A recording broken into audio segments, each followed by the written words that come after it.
갑질의 유형에 대해서 알아보도록 하겠습니다.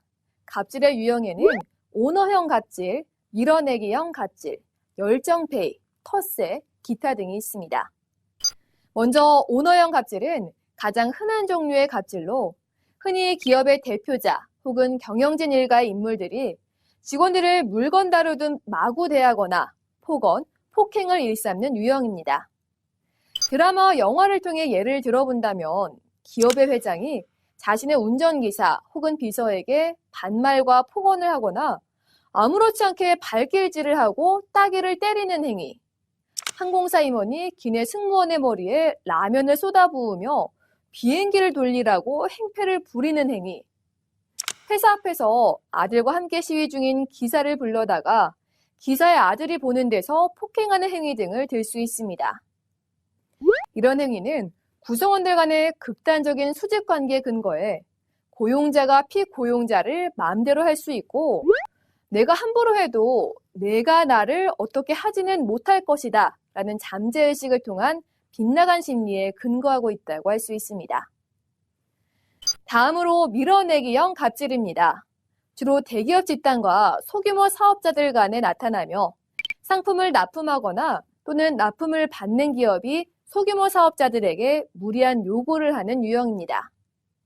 사례를 들어본다면 실적을 맞추기 위해서 보험 설계사나 은행 창구 직원에게 억지로 할당을 떠넘기는 행위, 프랜차이즈 본사에서 각 대리점에 가맹 시 계약사항의 의무 납품 수량을 표기하며 억지로 매출을 조장하는 행위 등을 들 수 있습니다. 다음으로 열정페이는 취업이 어려운 시대, 일자리 하나가 아쉬운 청년들의 입장을 악용해서 기업들이 무급 또는 최저시급에도 미치지 못하는 적은 급여를 주면서 노동력을 착취하는 갑질입니다. 보통 열정페이는 국제기구나 국가기관 등 쉽게 직무를 경험하기 어려운 곳이나 최소한의 경비만을 지급하는 인턴을 모집하는 곳에서 많이 이뤄집니다.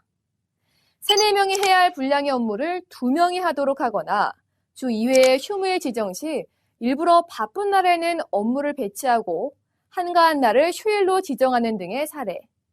그리고 수습 기간 동안 최저시급도 안 되는 급여를 지급하거나 배우는 기간이니 오히려 돈을 내고 배우라고 하는 등의 사례도 있습니다.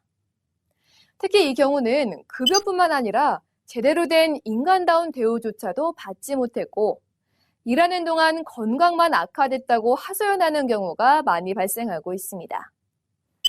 마지막으로 텃세, 차별은 지역이나 조직 내에서의 우월한 지위를 이유로 신입 직원 혹은 이주민, 장애인 직원, 경력직 직원 등을 배척하거나 의도적으로 괴롭히는 것으로 우리 주변의 일부 폐쇄적 조직에서 아주 흔하게 볼 수 있는 사례입니다.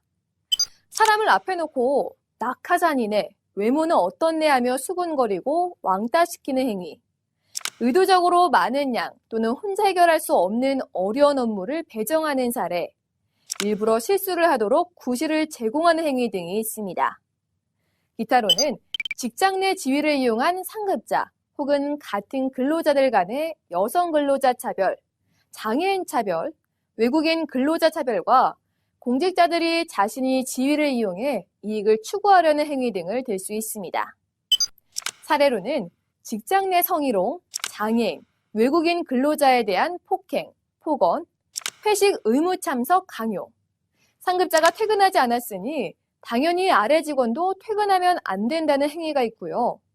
신입사원 등의 신고식 시에 말도 안 되는 폭탄주를 만들어 놓고 마시도록 하는 행위, 상급자가 이사를 간다고 하급 직원이 이삿짐을 옮기러 가거나 김장을 해주는 행위가 있으며 아파서 병가나 반차를 쓰는 경우에도 병원 진료 내역서를 첨부해라 등 여러 가지 사례들이 있습니다.